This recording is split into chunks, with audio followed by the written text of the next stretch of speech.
මේ වීඩියෝ එක කතා කරන්නේ කාට් එකේ තියෙද්දි මේ අපි කර්සර් එක ගාඩ ගෙනිච්චාම පොප් අප් එකක් මතුවෙනවා. ඒකේ ඩිස්ක්‍රිප්ෂන් එක තමයි ඩිස්ප්ලේ වෙන්නේ.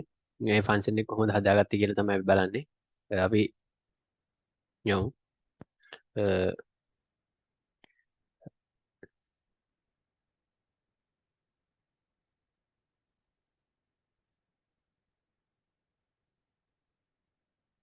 මේ තමයි ඒකට අදාළ ප්‍රෝග්‍රෑමින් පාර්ට් එක. ම්, මෙතන ස්පෑන් එකක් දාලා ක්ලාස් එක D ලයින් බ්ලොක් කරගෙන තියෙනවා.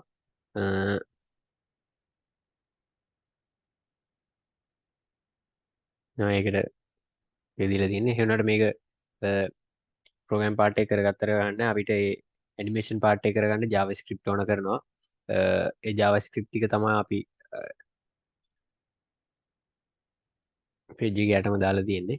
මේ ස්ක්‍රිප්ට් ටැබ් දෙක ඇතුලේ අපි ඒ අදාළ කෝඩ් එක දාලා තියෙනවා. ඒ කෝඩ් එක හරහා තමයි අපිට පොප් අප් එකක් විදිහට ඩිස්ක්‍රිප්ෂන් එක ලබා ගන්න පුළුවන්.